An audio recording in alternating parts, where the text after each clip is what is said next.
So today we have Jacqueline Claire. She is an actress and an artist who comes from a line of artists in her family. And beyond that, Jackie is a very deep spiritual thinker. She has a YouTube channel, and she also has spoken at these firesides in the past, and we invited her back because we so enjoyed her. The last time she was here, she was talking about backbiting, the ills of backbiting. It's a very good talk. And this time she's talking about art as worship. We also have Walter Heath with us. He's a singer and songwriter, and Walter has been a Baha'i since 1968. And so he's a very well read person on the Baha'i writings, and we just love him in our Simi Valley community. So we're going to start actually with a song by Walter to kind of start our program. And then Jackie will go into her talk, and then we can have our question and answer period. So Walter, I'm going to turn it over to you for your musical performance. Thank you, Mata. Such a pleasure to be here and to see these beautiful faces. Um, Art is, as Mata said, about many different forms. And most of us, when we think of art, we think of colors. And this song is a reflection of colors. Could be the color of you.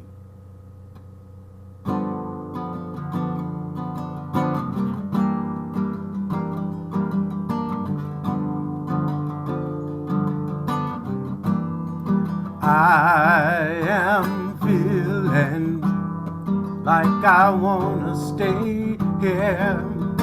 The feel of love so strong, think I could pray here. Is a garden of colors in peace and unity. Maybe that's the way for you and me. Well, colors of every hue, black, red, and white, just to name a few, could be the color of you. Yeah, I am feeling like I could earn here. The seed of hope has grown. I think I could learn here. Learn how the flowers live in peace and unity. Maybe there's a way for you and me. Well, colors of every hue, black, red, and white, just to name a few, could be the color of you. Yeah. If we could live like this garden, in the utmost joy and love, not only would we be brothers of color, we would also soar around on the wings of a dove. We would all soar around on the wings of a dove. Brothers and sisters, living happily in God's love.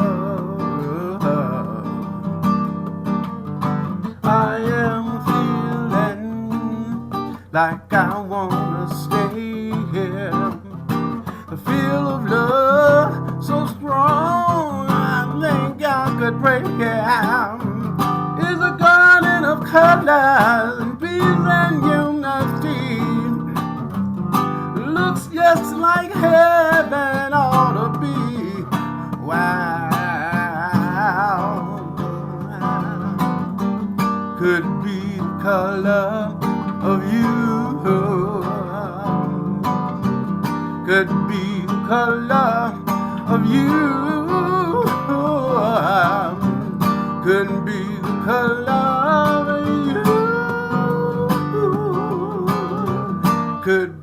color of you and you and you and you, of you and you and you and you too. You and you and you could be the color of you. The color of you.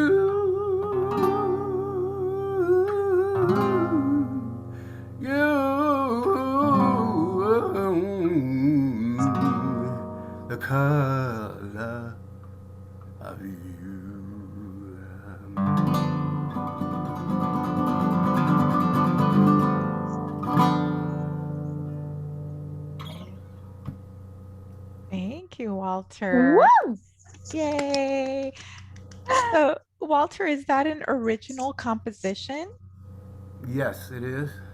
Okay. And I was listening to the words and the color of you and me, and it's a garden where you'd like to stay. What was the inspiration behind writing the song for you? Yeah, the principle of the Baha'i faith is the oneness of mankind, the oneness of humanity, that we're waves of one seed, leaves of one tree, that the earth is but one country and mankind its citizens. Those sentiments that the Baha'i faith teaches, um, it inspires people to act in those ways, and I just had to write a song about it. Mhm. Yeah, and I think we're ready for it as a society. I feel that change coming, and the message that the Baha'i faith has had for a long time, I feel like people are opening up to the message of unity and oneness and equality. So that's a very appropriate song. Thank you, Walter. Thank you. So, Jackie, I'm going to turn it over to you for your presentation on art as worship. Absolutely. Cool. Thank you, Manta. Walter, that was amazing. I feel so blessed to be here with you. And also like you've just shown us everything about art. I think music is such an immediate way to touch our souls. And like I can feel the wings on my heart fluttering, you know what I mean, and joy from hearing your music. So it's such a great reminder and example of how it affects our souls, and then on top of what you're able to express with it and everything. So such a great example. In one of the writings on art in the Baha'i faith, I didn't actually include it in this presentation, but Abdul Baha, one of the central figures of the Baha'i faith, likens music to a ladder for our souls to ascend. And I just love that so much, that he references a form of art can be a tool, right? A ladder is a tool that helps our spirit rise. And again, I think a lot of us are feeling that like palpably right now, like what that means and how art can really infuse and change society if we let it, and if we come to understand more deeply its capacity and its potential. Just in the event that any of you are totally new to the Baha'i faith, I don't want you to walk away only thinking that the Baha'i faith is about art, or that the Baha'i faith is like some art movement.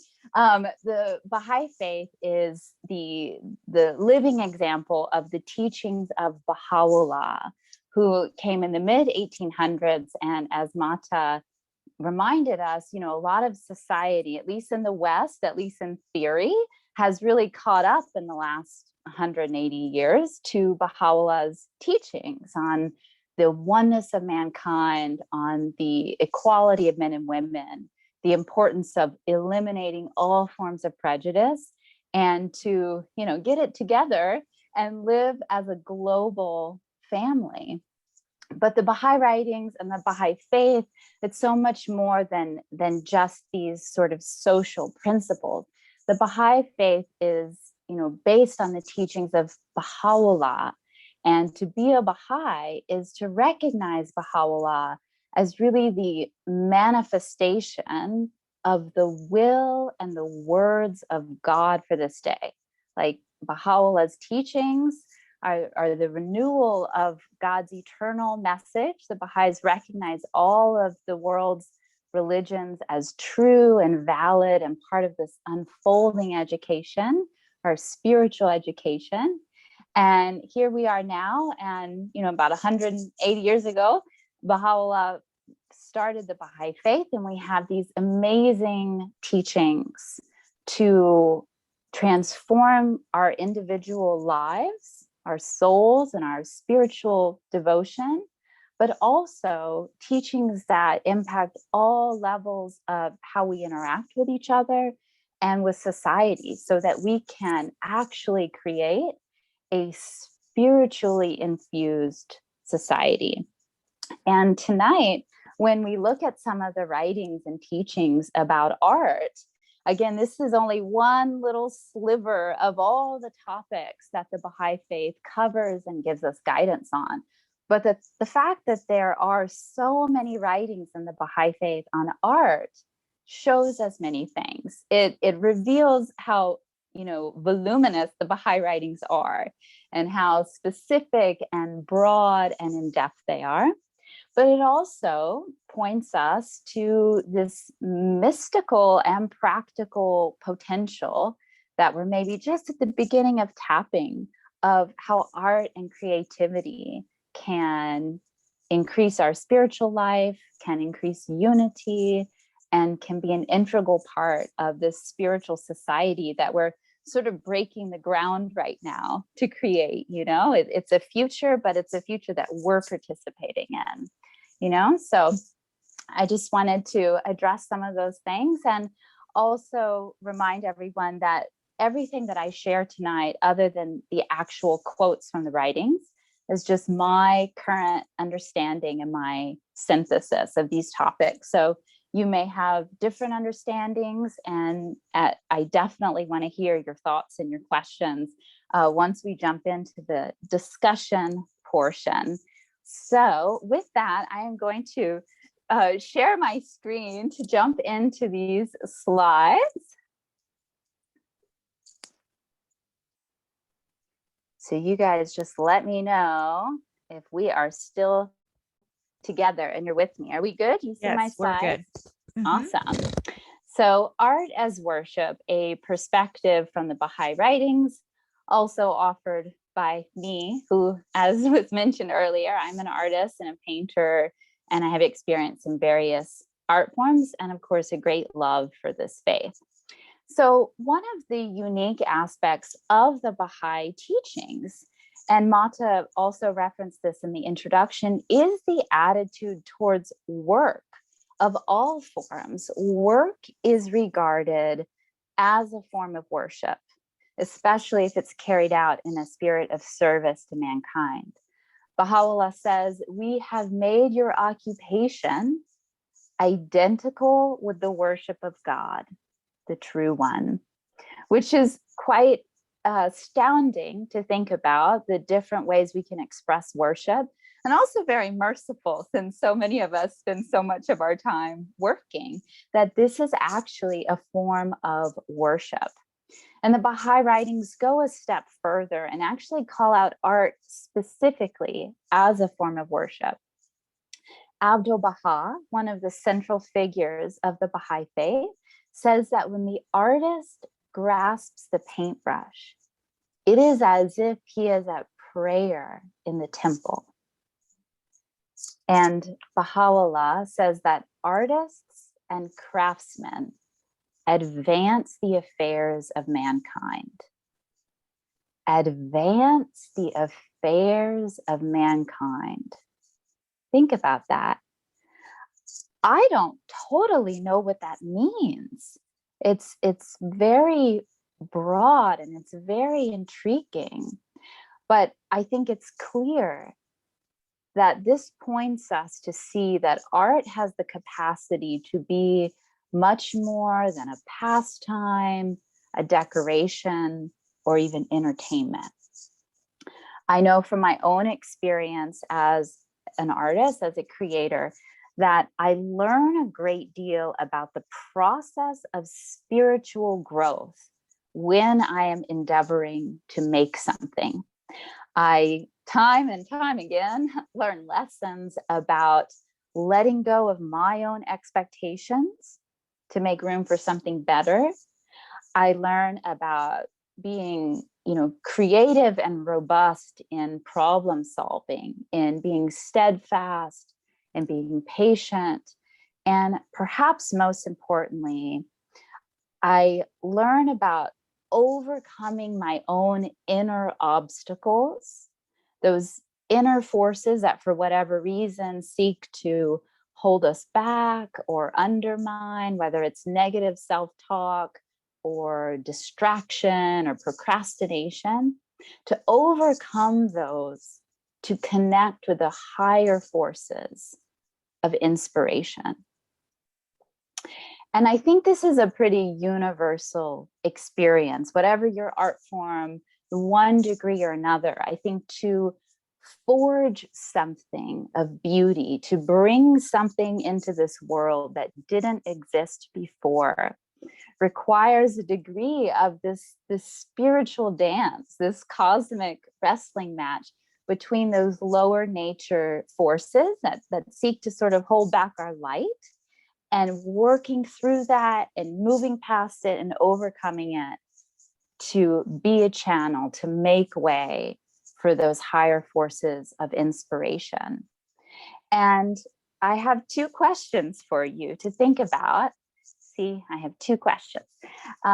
If this is a universal experience, this cosmic spiritual wrestling match, in the process of making art, then what spiritual impact might the process itself have on the world? So an artist alone in his or her studio or living room, writing a song, whatever it is, that human individual there working to overcome that resistance, to make something beautiful that has a little bit of the breath of the Holy Spirit in it, even if no one knows about it, what effect does that process alone have on the world? And by extension, I could ask this another way. What impact might all of our small personal spiritual victories have on the world, though unseen, even if nobody else knows about it? And then in the case of art, when it is shared, when other people do know about it, and they get to listen to it and see it and read it, what impact might the art itself have on the world and the individuals who engage in it? If the art was made, it is the product of this spiritual dance, what potency and power might that finished work have to affect other people? So again, to ask this another way, what potency might art have to evoke, inspire, and infuse those spiritual qualities that went into its making, and that connection with higher power, with God, and those who look at it and listen to it and engage with it? If you listen to a song, almost every day on your drive to work, you have a connection not only with the musician, that human who made it, but also their whole life experience, all of their training and effort to be the musician who could make that song, plus that element of connection with God, whether the artist is spiritual or not, whether they know it or not. I believe that the art is inspired by, divine forces. And you listen to that song on your way to work, like, how does that affect your day and your soul and your interactions with other people? And in the case of like painting, what I do, painting to me is very special, because in every canvas you have the blank canvas, and you have all of the, the efforts and the wrong turns, and then the correcting it, and then the finished work all in one place. All those layers are there. So all of the lifeblood and that's wrestling match that the artist went through is in that one piece. It's like a living organism of that spiritual process. And then it's in your life, and you eat dinner around it, and you raise your children around it, and you have family reunions around it. Like, how does that spiritual process that went into it affect your life and your soul? I think of someone that I know who's in the process of recovering from cancer, and based on just his experience with art already, like one of the steps his family is taking is to bring handmade art into their home, because they feel like it has the love that the artist put into it, and they want as much love in their home to assist in the healing as possible. And then if you take a wider angle lens here, and we think of all of society, we call art culture, right? So culture and society, like, how does the art we make impact our society? And often right now, where we are in our spiritual development, I feel like sometimes, very often, the art reflects like some of the most debased of human qualities. But we know from Baha'u'llah that it has this amazing capacity to really transform and upraise society. Baha'u'llah says arts, crafts, and sciences uplift the world of being and are conducive to its exaltation. Abdul Baha says that all art is a gift of the Holy Spirit, and these gifts are fulfilling their highest purpose when showing forth the praise of God. Art resonates with our hearts and our spirits, and I think we all know this on an instinctual level. Abdul Baha says it's natural for the heart and spirit to take pleasure and enjoyment in all things that show forth symmetry, harmony, and perfection. A beautiful house, a well-designed garden, a symmetrical line, a graceful motion, a well-written book, pleasing garments. All things that have in themselves grace or beauty are pleasing to the heart and spirit. Through art, we bring into existence, we make visible what was once hidden. Abdul Baha also says that all the existing arts and sciences were once hidden secrets of nature. And man, by his command and control of nature, or by the mastery of his craft, took them out of the plane of the invisible and revealed them in the plane of visibility. Otherwise, they would have remained latent and concealed. And to engage in art, even, a well-cooked meal, as Mata said, a construction worker, whatever we do that is to bring something into this world of creation, is to express one of the attributes of God, the creator. Baha'u'llah says one of the names of God is the fashioner. He loveth craftsmanship.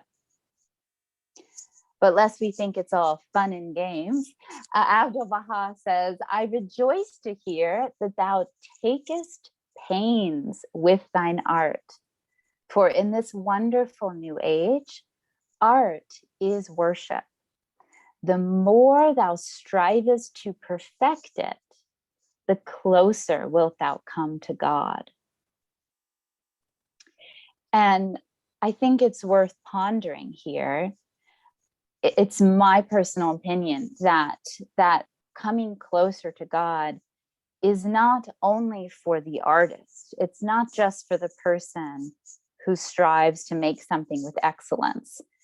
It definitely applies to the artist, but I think many of us can attest to feeling closer to God when we look at the Sistine Chapel, or some other work that shows a true apex of craftsmanship, that all of our souls resonate with that. And we feel just that much closer to God for having been able to interface with what that artist created. And this one I share somewhat humorously. This is a quote from Baha'u'llah, but as I am an artist and craftsman, I just want to make sure that I share that Baha'u'llah says to treat craftsmen with deference.